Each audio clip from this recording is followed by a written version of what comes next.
तो इतना बड़ा तू अभिमानी है कि अगर तू यह समझ गया कि मैं ईश्वर हूं और ईश्वर के नाते ईश्वर जान लेने का फल क्या होता है? भक्ति और विश्वास। उसके स्थान पर यदि तू लड़ने के लिए आया और पत्नी से ये कह करके आया कि मार देंगे तो मैं सनाथ हो जाऊंगा, तो अब ये जो प्रश्न कर रहे हो कि क्यों मार दिया, अब सनाथ नहीं हो गए क्या? कह के तो चल पड़े थे, अब पूछ रहे हो क्यों मार दिया? भाषण में कहते हो मारेंगे तो सनाथ हो जाऊंगा, और यहां आकर पूछते हो क्यों मार दिया। मानो रामायण में पूछा गया भगवान का स्वभाव कैसा है? भरत जी ने कहा देव देवतरु सरिस स्वभाव, कल्पतरु के समान भगवान का स्वभाव है। कल्पतरु का क्या स्वभाव है? उसके नीचे बैठ के जो कल्पना की जाए वह कल्पतरु पूरा कर देता। एक व्यक्ति भूखा प्यासा वन में भटक रहा, संयोग से कल्प वृक्ष के नीचे बैठ गया। सोचने लगा इतना भूखा हूं, कहीं से भोजन आ जाता तो कितना अच्छा होता। कल्पतरु था तो भोजन सामने आ गया। वाह वाह, प्रसन्न होकर भोजन किया, अधिक कर लिया। फिर सोचने लगा कितना अच्छा होता कोई खाट वाट होती, पलंग होता तो जरा सो भी लेता। पलंग भी आ गया, पलंग पर लेट गया, पर वो चारों ओर जब देखने लगा कि जंगल ही जंगल है, तो घबरा के सोचने लगा कहीं कोई शेर आके खा तो नहीं जाएगा। शेर आया और शेर खा गया। ईश्वर कल्पतरु है तो बहुत सावधान रहना चाहिए। ऐसी कल्पना कीजिए कहीं आपकी कल्पना ही आपके लिए घातक न हो। भगवान ने कहा तूने अपनी पत्नी से कहा कि ईश्वर सम है, तो इसीलिए जब पहली बार तेरी और सुग्रीव की लड़ाई हुई तो मैंने हस्तक्षेप नहीं किया। कल्पतरु के नीचे तूने कह दिया तो मैंने समत्व का परिचय दिया, पर तू तो बाद में कहने लगा कि मारने पर मैं सनाथ हो जाऊंगा, तो कल्पतरु ने वो भी पूरा कर दिया, समत्व भी और मार देने के बाद भी। इसका अर्थ है कि तेरे केवल सारा ये वाक की ज्ञान जो है वाक विलास है, तू अभिमानी है। और साथ साथ ये कहा बिल्कुल तुम, और भगवान ने एक वाक्य कहा, एक तो यह है कि मैं छिप गया, और दूसरा यह है कि कोई न देखने का निर्णय कर ले। सूर्य उदित है और सूर्य के उदय के बाद आप बस एक कार्य कर लीजिए, अपनी अंगुली से अपनी आंख को दबा लीजिए और आप दावे से कह दीजिए सूर्य नहीं। तो ये जो सूर्य नहीं है, ये व्यक्ति का सत्य स्वयं ही वह देखना ही नहीं चाहता। भगवान का संकेत यह था, मैं बार बार चाह रहा था कि तुम मुझे देख लो, मुझे समझ लो, तुम अपने आप में परिवर्तन कर लो। इसीलिए पत्नी के मुख से मैंने तुम्हें रोकने की चेष्टा की, तब भी तुम नहीं माने। तुम्हारा सुग्रीव से युद्ध हुआ, सुग्रीव पर तुमने प्रहार किया, फिर भी मैंने बाण चलाकर तुम्हारा वध नहीं किया। मैं तो बार बार चाह रहा था कि तुम देखो, लेकिन समस्या ये है कि तुमने तो न देखने का निर्णय कर लिया था। तुम जान के भी अनजान में, मानो स्वयं को ज्ञानी के रूप में दिखा करके मूढ़ तो ही अतिशय अभिमाना नारी सिखावन करे से न काना।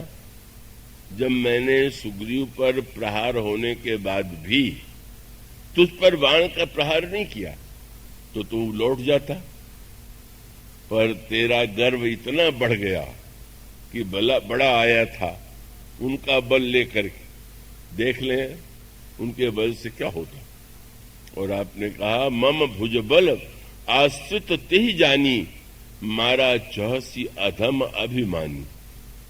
तू अधम अभिमानी है, इसीलिए जब मैंने सुग्रीव के गले में माला पहना करके तुझे सूचना दे दी कि अब तक मैंने तुम्हारे शब्दों के अनुकूल समत्व का परिचय दिया, पर तुम सुग्रीव नहीं हो, तुम्हारे कंठ में सुमन की माला नहीं है।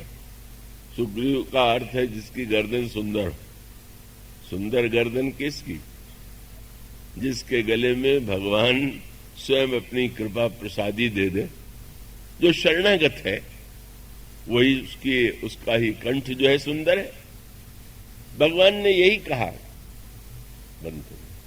भगवान ने यही कहा कि वस्तुतः तुम मुझे देखना नहीं चाहते थे, मेरी बात सुनना नहीं चाहते थे, और जब तुम ये कहते हो कि आप ईश्वर होते हुए आपने वृक्ष की आड़ से क्यों मारा, तो प्रभु का तात्पर्य यह था कि ईश्वर मानने के बाद क्या यह प्रश्न करना सही है क्या?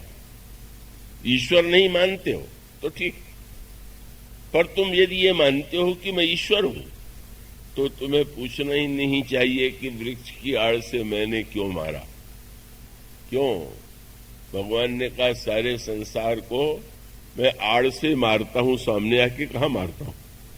नित्य अनगिनत जीव मर रहे हैं, काल का वाण चल रहा है, क्या ईश्वर सामने दिखाई दे रहा है क्या? ईश्वर नहीं, वो वृक्ष की आड़ में।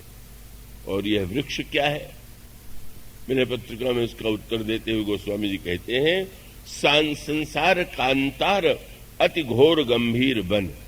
ये संसार ही एक सघन वन है और गहन तरु कर्म संकुल मुराली। इस संसार के जंगल में हमारे और आपके कर्मों का ही वृक्ष लगा हुआ है।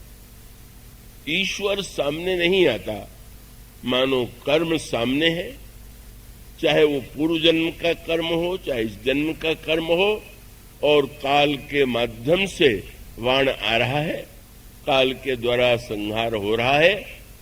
मानो यह दुख उस संदर्भ का जो है वो यही है कि वो मारने वाला तो दिखाई नहीं दे रहा है, और न दिखाई देने वाला व्यक्ति ही जिसके हाथ में लब निमेश परमाणु जुग बरस कल्पसर चंड भजसी न मन ते राम नाम राम कह काल जास को दंड। मानो धनुष काल है, वृक्ष कर्म है, और ईश्वर कर्म फलदाता है जो प्रत्यक्ष नहीं आता। इसलिए दुख का कारण काल भी है, दुख का दूसरा कारण कर्म भी है, और तीसरा दुख का कारण है गुण। हम सबकी जो रचना हुई है वो 3 गुणों से मिलकर के हुई है, सतोगुण, रजोगुण और तमोगुण, और तीनों की आवश्यकता है। आप अच्छे कार्य करना चाहें, सत्कर्म करना चाहें, तो सत्वगुण की प्रधानता होनी चाहिए। जब आप शासन का, व्यवस्था का एक पालन करें तो रजोगुण होना चाहिए, और जब आप पलंग पर जाएं तो तमोगुण के रूप में नींद आना चाहिए। तीनों गुण उपयोगी, और उपयोगी तब हैं जब सही समय पर आवें। पर हम लोगों के जीवन में उल्टा है। अब कथा में बैठे तो नींद आ रही, और पलंग पर सोने गए तो नींद नहीं आ रही। जहां सतोगुण आना चाहिए वहां तमोगुण आ गया, और जहां तमोगुण आना चाहिए वहां सतोगुण आ रहा है या रजोगुण आ रहा है। मानो हम लोगों ने ये गुण का जो विपर्य है, अनगिनत लोगों को आजकल नींद न आने का रोग। इसका अर्थ ये हुआ कि जब उस समय व्यक्ति को स्वयं अपने आप को रजोगुण से मुक्त करना है, अन्य वस्तुओं से मुक्त करना है, ये गुणकृत दुख होता है। अब स्वाभाविक है कि जो लोग कथा में आते हैं और नींद आने के कारण नहीं सुन पाते, वो जरूर दुखी होते होंगे कि क्या बतावें, नींद आ गई और मैं सुन नहीं पाया। अब उन वीरों की बात में नहीं कहता कि उसको भी वो अपनी विशेषता ही मानते हो। एक सज्जन ने कहा कि कथा में इतना सुख मिलता है कि सो जाता हूं। तो मैंने कहा तो फिर आप घर में ही सोए रहते, वहां आकर के सुखी होना आवश्यक है क्या? इसका अर्थ है गुणकृत दुख है। जो गुण जो है भिन्न समय में आके हमें दुखी बनाते हैं, और चौथा दुख जो है वो तो सबसे विचित्र दुख है, और उसी का नाम है स्वभावकृत दुख। ये दुख तो ऐसे पीछे पड़ा रहता है। कई लोगों का स्वभाव ही ऐसा होता है, जब देखिए तो दुखी है, जब देखिए तो निराश है, जब देखिए तो कष्ट में है। और वो दुख वस्तुतः दुख नहीं होता, उनकी कल्पना का दुख होता है, उनकी मान्यता का दुख होता है, उनकी सोचने की पद्धति का दुख होता है। और ऐसे लोग तब बहुत दुखी होते हैं जो हर समय ये सोचते रहते हैं कि संसार में जो कुछ हो रहा है वो उनकी धारणा, उनकी मान्यता के अनुकूल ही होना चाहिए। मानो व्यक्ति कितना दुख, अब जो ही व्यक्ति चाहे ऐसा, परशुराम जी महाराज के प्रसंग में बहुत सुंदर व्यंग किया गया। क्रोध भी एक अवगुण भी है, गुण भी है। पर परशुराम जी के क्रोध की समस्या कब कठिन हो गई कि जब क्रोध उनको अन्याय के विरुद्ध आता था तो वह क्रोध कल्याणकारी था, उपयोगी था। लेकिन धनुष टूटने पर जब उन्हें क्रोध आया तो उस दुख का कोई अर्थ नहीं, निरर्थक। वे सोच सकते थे कि धनुष शंकर जी का है, उन्हें तो कोई दुख हुआ नहीं। उन्होंने दिया का जनक जी को, वो तो बड़े प्रसन्न हो रहे। हम कौन होते हैं दुखी होने वाले? इसलिए कविताली रामायण में गोस्वामी जी ने कहा, लक्ष्मण जी ने परशुराम जी से पूछा, रावरी पिनाक में सरियता कहाँ रही? कोई आप इसमें आपका भी कोई था भाग क्या? जैसे कि लोग व्यापार मिलजुल के करते हैं, बोले आपका भी कुछ था इसमें क्या? मानो संकेत यह है कि अनावश्यक।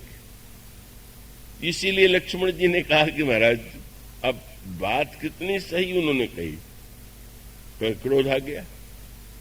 छोटा लड़का बड़ी बात, बड़े छोटे मुंह से बड़ी बात। रे नृप बालक काल बस, बोले तो ही ने संभाले। अरे लड़के संभाल के नहीं बोलता, तू कैसी बात करता है? जब लक्ष्मण जी के कहने पर तो फिर बाद में लक्ष्मण जी नहीं बोलते तो हंसने लगे। तो अब तो शांत हो जाना चाहिए, बोल तो नहीं रहा। बोले हंसत देख रिस नक्सिक व्यापी। अब हंसने पर भी क्रोध आ गया, बोलने पर भी क्रोध आ गया, टूटने पर भी क्रोध आ गया। और श्री राम को उलाहना दिया कि तुम इतने सज्जन होते हुए अपने छोटे भाई को नहीं समझा पाते। श्री राम ने सोचा कि ठीक ही तो कह रहे हैं, लोग भी घबरा रहे हैं। और आपने आंखें जरा टेढ़ी किया, लक्ष्मण की ओर देखा, नयन तरेरे राम। जो ही आंखें जरा सी टेढ़ी हुई, लक्ष्मण जी चुप। जाकर के विश्वामित्र के पास खड़े हो गए। अब तो बहुत प्रसन्न हो जाना चाहिए। हंस भी नहीं रहा, बोल भी नहीं रहा। प्रभु ने देखा, महाराज अब तो कोई समस्या नहीं। और क्रोध बढ़ गया। बोले हंस नहीं रहा है, बोल नहीं रहा, पर देखो कैसे देख रहा है घूर के। अजहू अनुज तव चितव अनैसे, देखो कैसे देख रहा है। बोला बताइए इस दुख का क्या उपाय है? कैसे हंस रहा, कैसे बोल रहा, कैसे नहीं बोल रहा, तो कैसे देख रहा। और उसके बाद श्री राम पर क्रोध। मैं तो समझता था कि तुम बड़े सज्जन हो, छोटा खोटा है, पर अब मैं समझ गया कि ये बोलना बंद करके जब गुरुजी के पास गया तो तुम उसको रोक नहीं रहे थे। शायद तुम संकेत कर रहे थे कि जो बोलना हो वहां से बोलो, यहां से मत बोलो। इसलिए मैं समझ गया तुम दोनों मिले हुए हो। बंधु कहाई कट सम्मत तोरे, तू छल विनय कर शिखर जोरे। इतना क्रोध बढ़ता जा रहा। और उसके बाद वही जो हम लोग चाहते, जब हमारे मन के अनुकूल नहीं होता, कोई अच्छा नहीं होता, तो हम समझते हमारी आंखों से दूर हो जाए, रहने लगे। कोई इस सभा में ऐसा नहीं है कि इसका कान पकड़ करके निकाल बाहर करे। और तब भला किसी में साहस है कि लक्ष्मण जी को निकाल सके? लक्ष्मण जी ने तुरंत निवेदन किया, और कोई नहीं, पर आप तो निकाल ही सकते। कैसे? बोले, बिहसे लखन कहा मन माही, मूदहू आंख कतहूं को नहीं। महाराज, आंख मूद लीजिए, मैं दिखाई ही नहीं दूंगा। ये कोई साधारण विनोद नहीं है, सत्य है। कुछ आंखें मूदना भी सीखिए, देखिए, देखना भी आवश्यक है। पर अगर आप मूदना नहीं जानेंगे, केवल देखते ही रहेंगे, और देखने में दूसरों में आपको कमी ही दिखाई देगी, तो दूसरे जैसे हैं वे तो जैसे हों, पर आप तो दुख का ऐसा बोझ अपने सिर पर लाद लेंगे कि जिससे कभी मुक्ति नहीं हो सकती। ये स्वभावकृत दुख है। कहते हैं कि राम राज्य में ये चारों नहीं था। कैसे नहीं था? क्या तात्पर्य उसका? कैसे ऐसा हो सकता है? और तब वह सूत्र जिसकी चर्चा की जा रही थी कि वस्तुतः राम राज्य कोई एक व्यवस्था का ही नाम नहीं। राम राज्य का तात्पर्य जो है, इसको यूं कह सकते हैं, एक शब्द बड़ा प्रचलित हो गया था किसी समय, और वो शब्द आज भी दोहराया जाता है, समग्र क्रांति। पर समग्र क्रांति क्या है, इसे विरले व्यक्ति जानते हैं। तो समग्र क्रांति ही राम राज्य है, और समग्र क्रांति का मूल सूत्र यह है, और यही श्री भरत की विशेषता है। श्री भरत के द्वारा जो रामराज्य सामने आया, का श्री भरत ही वह महानतम पात्र हैं कि जिनके द्वारा, जिनके माध्यम से राम राज्य का स्वरूप संसार के सामने आ सका। गुरु वशिष्ठ के प्रस्ताव को उन्होंने स्वीकार नहीं किया, वो वन में गए, लौट करके आए, 14 वर्ष तक राज्य भी चलाया। कई बार लोग पूछते हैं कि गुरु वशिष्ठ तो पहले से ही कह रहे थे कि 14 वर्ष के लिए राज्य ले लो, लौटने पर श्री राम को सौंप देना। ना ही कर दिया, गए वन में और फिर लौट करके आए, चलाया। इतने भीड़ को लेकर क्यों गए व्यर्थ? क्यों इतना कष्ट उठाया? अंत में हुआ तो वही जो गुरुजी ने कहा। नहीं नहीं, बिल्कुल नहीं। उसका अर्थ यह है, और रामायण का मूल दर्शन ये, इसको अगर ठीक ठीक रामायण सुनने पढ़ने वाला, कहने वाला समझ ले, तो उसका मूल तत्व यही है जिसके संदर्भ में गुरु वशिष्ठ ने बाद में श्री भरत से ये कहा था कि भरत, आज तक मैं धर्म की व्याख्या शास्त्रों के द्वारा मैं करता रहा हूं, पर मैं अब निश्चित होकर के कहता हूं कि शास्त्र के बिना भी धर्म की सच्ची व्याख्या तुम्हारा जीवन है। और तब उन्होंने 3 शब्द कहे, समुझब, कहब, करब तुम जोई, धर्म सार जग होई सोई। जो समझोगे, जो कहोगे, जो करोगे, वही धर्म का सच्चा अर्थ होगा, धर्म का सार होगा, और यही धर्म का स्वरूप है। पहले समझिए, फिर कहिए, और फिर करिए। पर समझिए सबसे पहले। आजकल समझ का मूल्य कम हो गया, मूल्य बाहर की क्रियाओं का तो बढ़ गया है।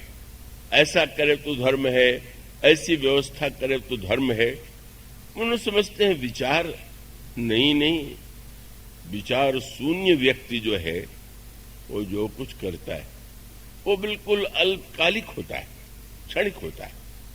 इसलिए गोस्वामी जी ने विनय पत्रिका में कहा, किसी ने कहा, महाराज मैं तो बहुत दिनों से इतनी साधना कर रहा हूं, क्या मुझे तो विशेष लाभ नहीं हुआ?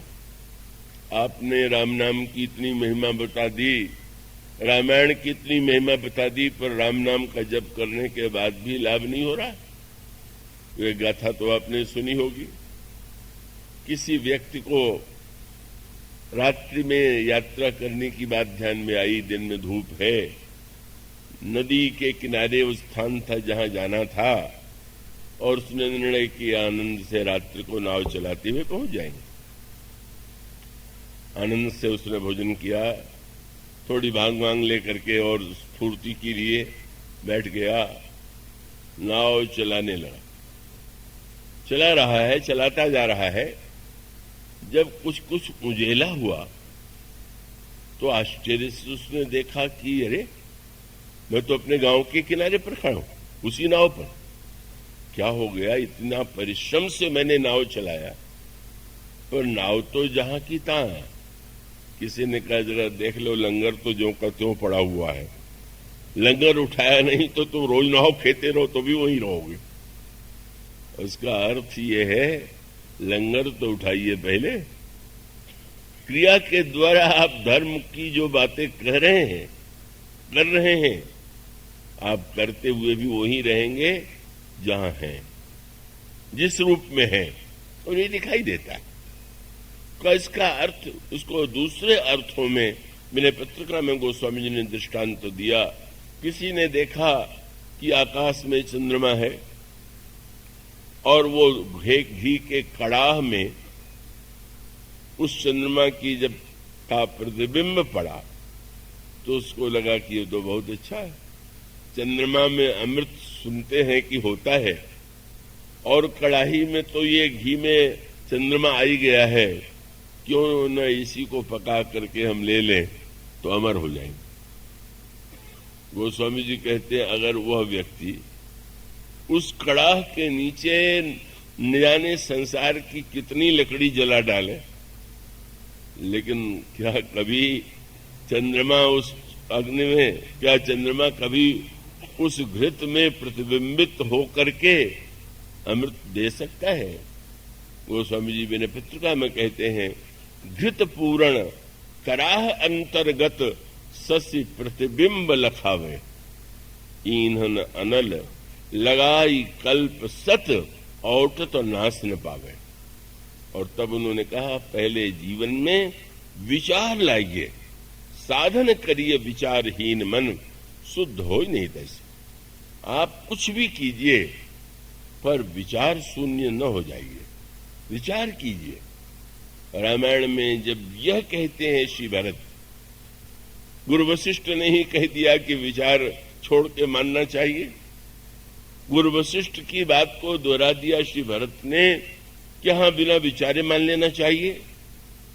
पर श्री भरत मानो यह बताना चाहते हैं, एक बड़ा सूक्ष्म संकेत है, और उसको अगर ठीक ठीक व्यक्ति समझ ले कि विचार का अर्थ अगर अभिमान हो तो अधिकांश लोगों की समस्या यही है कि अब अगर कोई व्यक्ति अभिमान के कारण अपने से बड़े की बात न मानना चाहे और वो कहे कि मैं तो विचार पूर्वक कार्य करता हूं और आपकी बातें विचार के विरुद्ध हैं, इसलिए मैं नहीं मानता, तो वह विचार का नाम लेकर के अपने अभिमान का प्रदर्शन कर रहा। इस अंतर को बहुत कम लोग समझ पाते।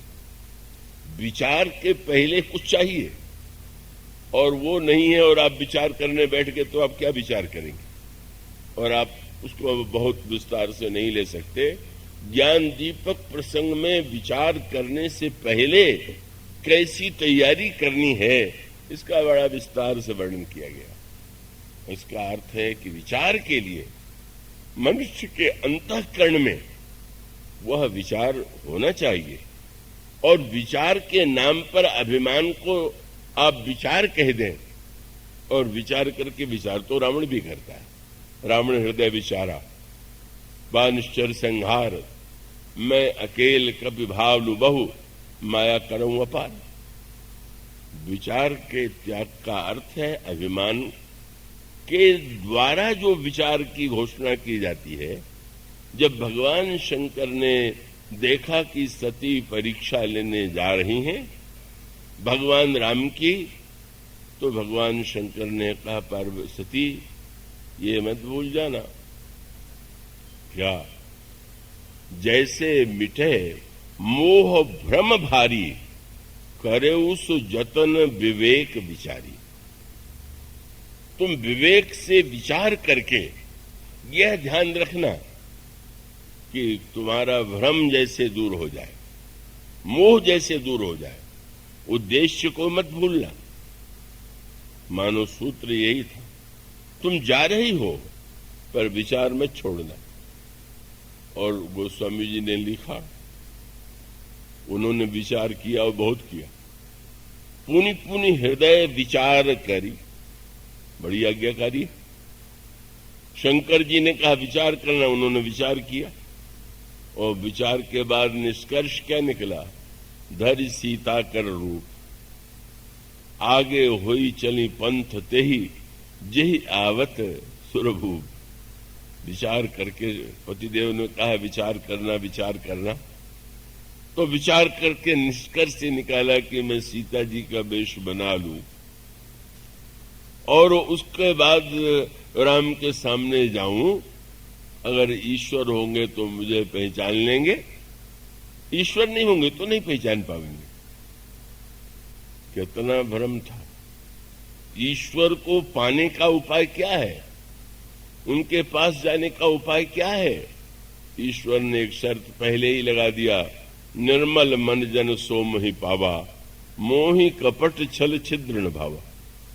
भगवान कहते मुझे कपट और छल अच्छा नहीं लगता। विचार में यही निकला कि सीता जी का रूप बना लूं, कपट का आश्रय ले लूं और कपट का जो आश्रय है उसे लेकर के, और कपट भी किसका? सीता जी साक्षात मूर्तिमती भक्ति हैं। भगत ज्ञान वैराग्य जन सहोदर शरीर। क्या नकली भक्ति से भगवान को पा सकते हैं? क्या नकली भक्ति, नकल और कपट के द्वारा कोई भगवान को जान सकता है? मानो यही है विचार। अभिमान को ही उन्होंने विचार मान लिया और उसको विचार का नाम दे दिया और उस विचार का परिणाम सामने आ गया। जब भगवान श्री राम के सामने आई तो प्रभु ने जोरी पानी, प्रभु की न प्रणामू, पिता समेत लीन निज नामू। मैं दशरथ का पुत्र राम आपको बार बार प्रणाम करता हूं। पर इतना कह करके ही नहीं रुके।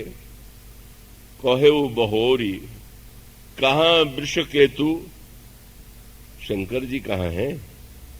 और उससे भी गहरा व्यंग था, विपिन अकेली फिरहु के हेतु।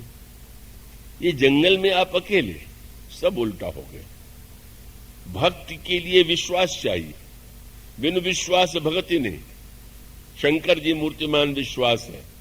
विश्वास का साथ छोड़ दिया, अपने को विचारक मान करके का उन्होंने अभिमान को ही विचार मान करके जब इसका आश्रय लिया तो भगवान शिव परित्याग कर देते हैं सती का।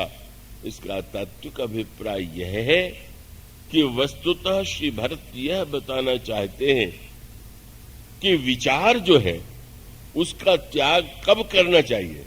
एक ही वाक्य है और उसका अभिप्राय यह है कि पुत्र यदि यह निश्चय करे कि पिता की आज्ञा बिना विचारे मैं मानूंगा तो इसकी पूर्ति तब होगी कि जब विचार का भार पिता ले ले। अगर पुत्र को विचार नहीं करना है तो आज्ञा देने वाले को तो विचार करना चाहिए। यह सूत्र लोग भूल जाते हैं। इसका अर्थ ये हुआ, भगवान राम से ने भरत जी से कह दिया, भरत संकोच छोड़ के तुम जो कहोगे मैं करूंगा। श्री भरत जी कह देते कि चलिए चलिए अयोध्या के सिंहासन पर बैठ जाइए। पर श्री भरत ने जो सूत्र पकड़ा, उन्होंने कहा प्रभु आप कहते हैं भरत संकोच छोड़ करके तुम जो कहोगे मैं करूंगा।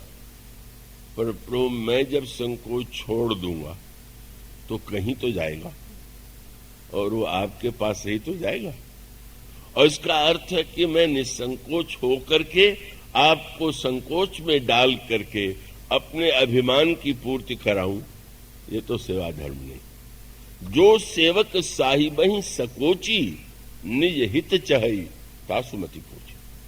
मानो धर्मशास्त्र ने जब यह कहा कि पिता की आज्ञा बिना विचारे मानना चाहिए, तो इसका अर्थ है कि पिता अगर पिता है तो जो बोले उसे विचार पूर्वक बोलना चाहिए। धर्म हमको ऊंचे ले जा रहा है कि नीचे उतार रहा है। और इसका अर्थ यह था कि श्री भरत ने कहा सब कुछ उलट गया, राज्य किसी व्यक्ति का नहीं है, राज्य श्री राम का है। संपत्ति सब रघुपति के आई कि ईश्वर का ही सब कुछ है, यह अनुभूति हो जाना ही राम राज्य है। पर उस राम राज्य की अनुभूति के लिए, उस विचार के लिए जिस प्रकार की साधना होती है, जिस तरह से श्री भरत ने अपने चरित्र में उसे प्रदर्शित किया, उसकी चर्चा